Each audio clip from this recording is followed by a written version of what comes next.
जब भी आती हूँ मेरे भाई मेरी भाभी बढ़िया सा वेश लाते हैं, बढ़िया बढ़िया कपड़े लाते हैं और मुझे यहाँ से अच्छा धान चून भर कर देते हैं। बड़ी प्रसन्न होती थी कि कितना साथ देते हैं मेरे भाई। अरे बेटी जावे रोवती ने, पर अब वो समय परिवर्तन हो गया। अब तो साली जी घर पर आती है तो बढ़िया बढ़िया वेश उन सालियों के लिए जाता है और घर की बहन बेटी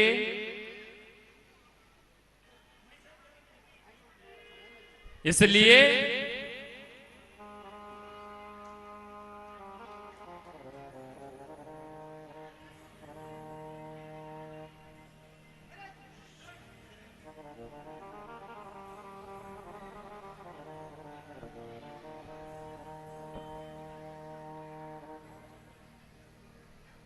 तब बताओ आप सब भजन जवानी में करोगे कि बुढ़ापे में? बोलो, युवा वर्ग बैठा है इधर। जवानी में भजन करना उचित है या बुढ़ापे में? और अभी भी आप सोचो कि हम बुढ़ापे में करेंगे तो फिर उन माँ साहब के जैसे आप भी कहना कि माने अब तो उठा लो नियो राम, यो बुढ़ापो बेरी साथ नहीं दे।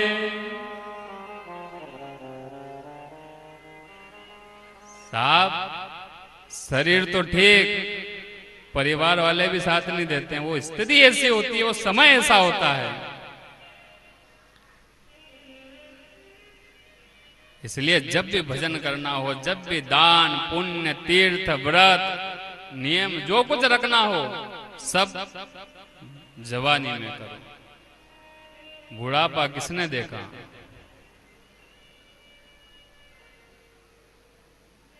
और संतों ने तो कहा है कि यदि कुछ अच्छा मन में आ रहा हो तो उसे आज कर लो, और यदि कुछ गलत बुरा विचार मन में आ रहा हो तो उसे कल पर टाल दो, क्योंकि कल पर टाला हुआ काम कभी नहीं होगा और आज जो कर लिया वो सब हो जाएगा। इसलिए अच्छा विचार जब मन में आवे तो तुरंत उसके लिए तैयार हो जाओ, और बुरा विचार जब मन में आए तो कह देना कि कल देखेंगे, आज मन नहीं, कल। आज माता पार्वती भगवान शंकर से कथा श्रवण करने के लिए कैलाश पर्वत पर विराजित है। और जब भगवान से पूछा कि हे महादेव, राम कौन है, उन राम की कथा सुनना चाहती हूं। आज जग मंगल गुण ग्राम राम के, दानी मुकुति धन धर्म धाम के। आप सबसे निवेदन है, घर पर एक रामचरितमानस रामायण लेकर आए। देखो ये मन बड़ा चंचल है, ये इतनी जल्दी उस परमात्मा में नहीं लगेगा। अभी आप कथा सुन रहे हो, आपके भाव उस परमात्मा में है, तो आप अभी बड़े मन गढ़ंत कहानियां बना रहे होंगे मन ही मन में कि बस गुरुजी आज तो आपने हमारी आंखें खोल दी, अब घर जाके रोज पूजन पाठ चालू, कहीं रखो नहीं परिवार में। लेकिन घर जब जाओगे ना तो नाना जंजाल फिर जकड़ लेंगे। फिर ये जो जितने अच्छी बुद्धि लेके वहां जा रहे हो तो ये ऐसी चलने वाली नहीं है वहां। इसलिए एक एक रामचरितमानस रामायण सबके घर होना चाहिए, और उस परमात्मा से पहले 2-2 चौपाई का अभ्यास करो।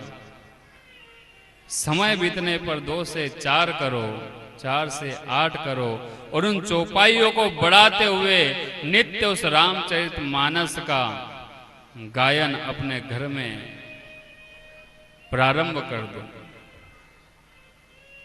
अब उससे एक तो आप उस परमात्मा को समय देना प्रारंभ कर दोगे, और दूसरा आप जितना इस संसार में भटक रहे हो ना अपने प्रश्नों को लेकर, उन सब प्रश्न के उत्तर इस रामचरितमानस के अंदर है। कहीं खोजने की आवश्यकता नहीं है। बाबा ने पहले ही कहा है, स्वांतः सुखाय तुलसी रघुनाथ गाथा। स्वयं के सुख के लिए इस कथा को मैं गा रहा हूं, और वो स्वयं और कोई नहीं, हम सब हैं। आप भी अपने सुख के लिए उस रामचरितमानस का सहारा लीजिए। अच्छा, हम 9 दिन तक कथा सुना रहे हैं। हमारे 9 दिन तक कथा सुनाने के बाद कौन कौन रामचरितमानस का पाठ करेगा बताओ? एक भी नहीं।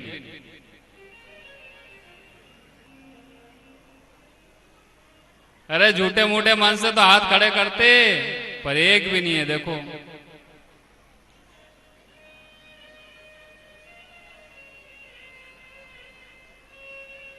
अच्छा, नित्य मंदिर कौन जाता है? बस शर्माओ मत, हाथ खड़े करो।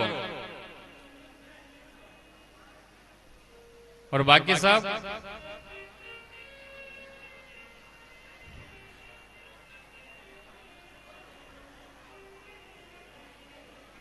चौबीस घंटे का एक दिन। उस 24 घंटे में कुछ समय उस परमात्मा को आप नहीं दे सकते, तो फिर क्या करा आपने जीवन में? अब रामचरितमानस तो बहुत दूर की बात हो गई गुरुदेव। औरंगपुरा वालों के लिए रामचरितमानस का पाठ कराना बहुत बात की बात है। उससे पहले तो मंदिर जाना सिखाना पड़ेगा। अच्छा, इस कथा में बैठे हो तो देखो, मेरा आना जाना तो बहुत कम होता है, लेकिन हमारे ब्राह्मण देवता यहीं के हैं। यहाँ शिवालय में, यहाँ के हनुमान जी के मंदिर में, राम जी का मंदिर है, माता जी का मंदिर है। क्या कमी है? मंदिर बहुत है और बहुत सुंदर बना है, बहुत सुंदर निर्माण। आप संकल्प लो कि जो अपने घर के पास में मंदिर है वहां नित्य, और देखो ऐसे परमात्मा की याद नहीं आएगी। संकल्प क्या लेना कि जब तक उस परमात्मा का दर्शन नहीं करूंगा तब तक भोजन ग्रहण नहीं करूंगा।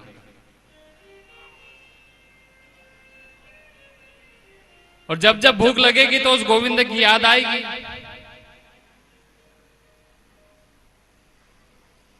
और यदि भोजन करना है तो मंदिर जाना पड़ेगा। लोगे संकल्प, भाई अभी से मुंह ले रख नीला।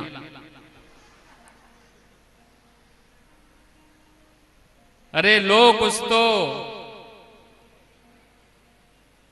मात्र शक्ति ने मिलकर इतना सुंदर आयोजन किया है और आप मिलकर एक संकल्प नहीं ले सकते, तो फिर क्या है इस कथा में? फिर तो यही है कि बस 3 घंटे तक हम हमारा मुंह दुखा रहे हैं और ये सब बैठे हैं। कौन कौन संकल्प लेगा? अच्छा, हाथ खड़े करो कि नित्य मंदिर जाएंगे। भैया थोड़ा लाइव में देख लेना है ना इनको, ताकि अपन बाद में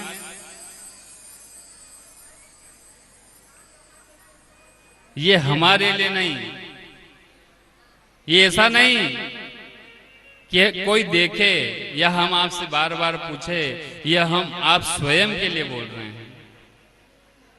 क्योंकि जब तक आप अपनी संस्कृति से, जब तक आप अपने उस परमात्मा से नहीं जुड़ सकते हो, तब तक सब कुछ करना व्यर्थ है आपके लिए। आज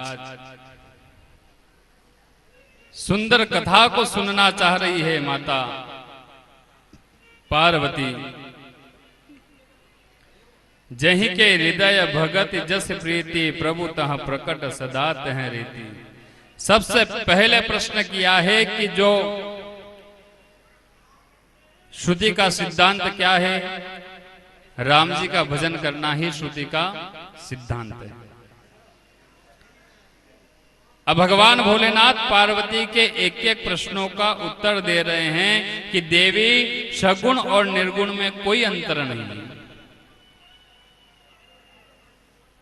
काय में देवी ने पूछा है कि सगुण या निर्गुण पर ब्रह्म परमात्मा कौन है? तो बाबा कहते हैं कि देवी सगुण और निर्गुण में कोई अंतर नहीं है। जो गुण रहित सगुण सोई कैसे, जलु हिम उपल बिगल नहीं जैसे। जो निर्गुण है वही सगुण है। जैसे बर्फ में और पानी में कोई भेद नहीं होता, होता है कि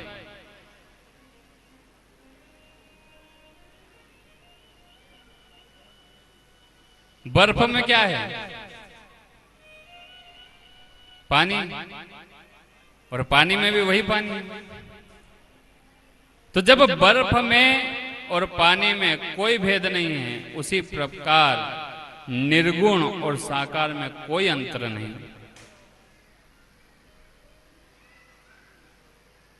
पानी निर्गुण निराकार है और गंगा मैया का जो जल है वह सगुण साकार निर्गुण निराकार।